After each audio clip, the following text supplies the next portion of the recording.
Hi friends, welcome to హవమ్మ రుచులు. ఈరోజు ఎంతో ఈజీగా, ఎంతో టేస్టీగా, ఎలాంటి మసాలాలు వాడకుండా బోన్లెస్ చికెన్ బిర్యానీ మీకోసం ప్రిపేర్ చేశాను. ఈ బిర్యానీ చూడ్డానికి అందంగానే కాదు, తింటే మాత్రం చాలా టేస్టీగా ఉంటుంది ఫ్రెండ్స్.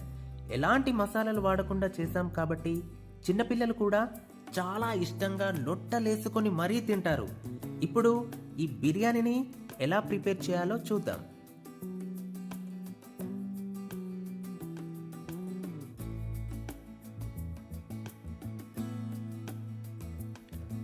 బోన్లెస్ చికెన్ బిర్యానీ తయారీకి కావలసిన ఇంగ్రీడియంట్స్ చూద్దామా? ఆయిల్, కారం, పసుపు, ఉప్పు, బటర్, అల్లం వెల్లుల్లి paste, tomato puree, fresh cream, ధనియాల పొడి. ఈ విధంగా తీసుకున్న ఇంగ్రీడియంట్స్ని పక్కన పెట్టుకోవాలి. ముందుగా ఒక బౌల్ తీసుకొని అందులోకి ఒక 4 టేబుల్ స్పూన్ల ఆయిల్ తీసుకోవాలి. 1 టేబుల్ స్పూన్ కారం పొడి, 1/2 టేబుల్ స్పూన్ పసుపు, 1 టేబుల్ స్పూన్ ఉప్పు, 1 టేబుల్ స్పూన్ అల్లం వెల్లుల్లి పేస్ట్, 1 టేబుల్ స్పూన్ ధనియాల పొడి, 1 table spoon fresh cream, 1 table spoon tomato puree తీసుకోవాలి.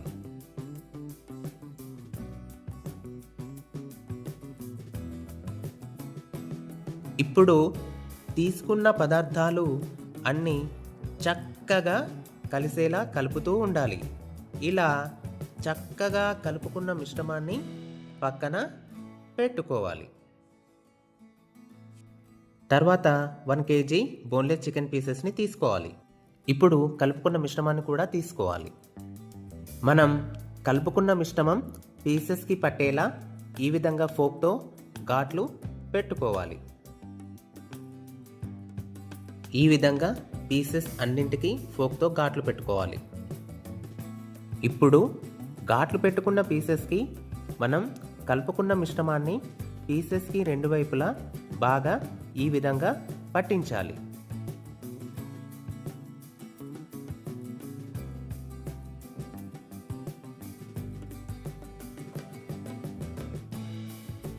ఈ విధంగా అన్ని పీసెస్కి మిశ్రమాన్ని పట్టించి ఒక అరగంట పక్కన పెట్టుకోవాలి.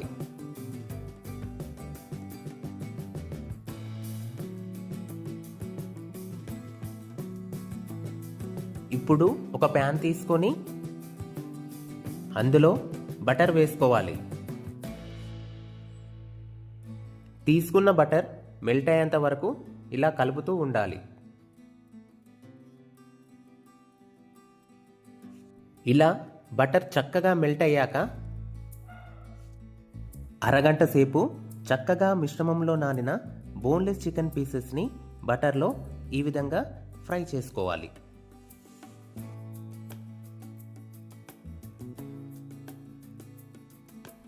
ఇప్పుడు ప్యాన్పై మూత పెట్టేసుకుందామండి. పీసెస్ చక్కగా ఫ్రై అవుతున్నాయండి. ఆహా, బటర్లో ఈ చికెన్ పీసెస్ ఫ్రై అవుతుంటే చక్కటి అరోమా కిచెన్ మొత్తం నిండేస్తుందండి. ఇప్పుడు పీసెస్ని ఈ విధంగా రెండో వైపు తిప్పుకొని ఫ్రై చేసేసుకోవాలి.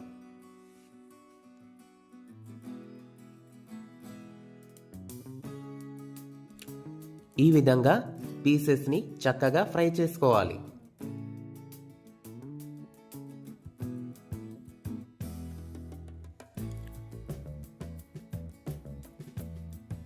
ఇప్పుడు ఇలా ఫ్రై చేసుకున్న పీసెస్ని ఒక ట్రేలో పక్కన పెట్టుకుందాం.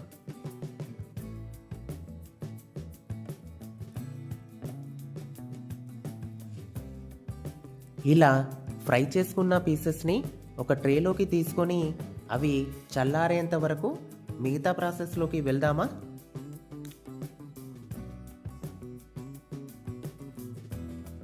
నేను 1 కేజీ చికెన్కి 1 కేజీ బిర్యానీ రైస్ తీసుకుంటున్నానండి. తీసుకున్న రైస్ని 3 సార్లు శుభ్రంగా కడిగి ఒక 15 మినిట్స్ పక్కన పెట్టి నానబెట్టాలి. రైస్ నానేంతలోపు మిగతా ప్రాసెస్ చూసేద్దాం. 1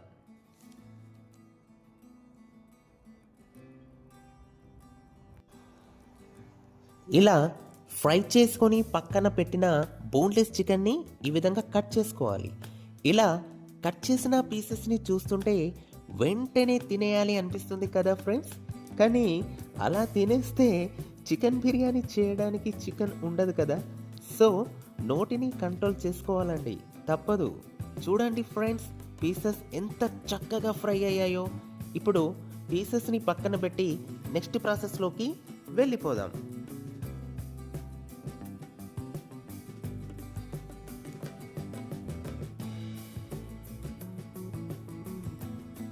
ఇప్పుడు ప్యాన్ని తీసుకొని అందులో 15 మినిట్స్ నానబెట్టిన బిర్యానీ రైస్ని వేసి అందులోకి 2 లీటర్ల వాటర్ పోసి రైస్ కలర్ఫుల్గా కనిపించడానికి ముందుగా నానబెట్టిన సాఫ్రాన్ కలర్ని వేసుకొని ఇప్పుడు ఈ బిర్యానీ రైస్ 80% వరకు ఉడికించుకోవాలి.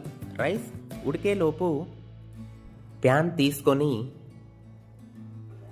ఇప్పుడు ముందుగా బోన్లెస్ చికెన్ పీసెస్కి పట్టించగా మిగిలిన మిశ్రమం ప్యాన్లో తీసుకొని అందులోకి 8 వెల్లుల్లి రెబ్బల్ని చిన్న చిన్న ముక్కలుగా కట్ చేసుకొని వేసుకోవాలి. అలాగే పావు కప్పు పెరుగు, 4 టేబుల్ స్పూన్ల ఫ్రెష్ క్రీమ్, ఒక చీజ్ స్లైస్ని వేసుకోవాలి.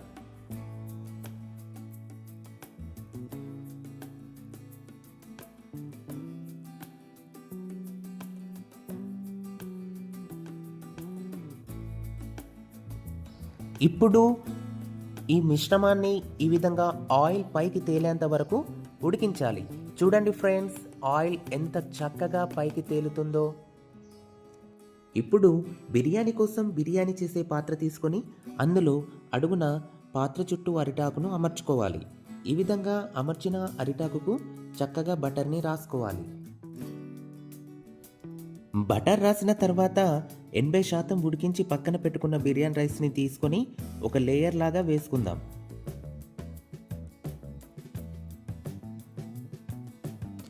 ఈ విధంగా లేయర్ లాగా వేసుకోవాలి.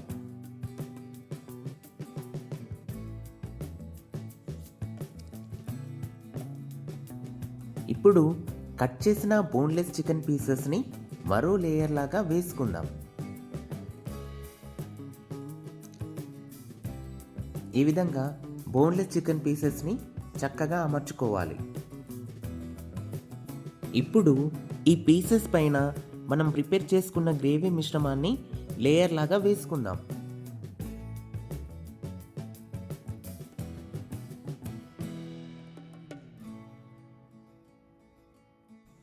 దీనిపైన ఇంకో లేయర్ లాగా బిర్యానీ రైస్ని వేసుకొని దానిపైన అరిటాకును వేసి మూత పెట్టి స్టవ్ని సిమ్లో పెట్టుకొని 20 మినిట్స్ ఉడికించాలి.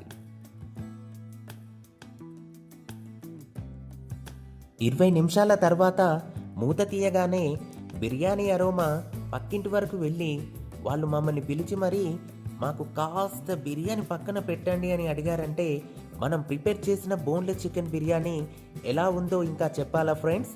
ఈ వీడియో చూసి మీరు కూడా ట్రై చేసి ఎలా ఉందో కామెంట్ రూపంలో చెప్పండి. మీరు ఇలాంటి రుచికరమైన వంటల కోసం మా హవమ్మ రుచులు ఛానల్ని సబ్స్క్రైబ్ చేసుకోండి, లైక్ చేయండి, షేర్ చేయండి. మరిన్ని రుచికరమైన వంటల కోసం మా ఛానల్ని చూస్తూ ఉండండి. Bye friends.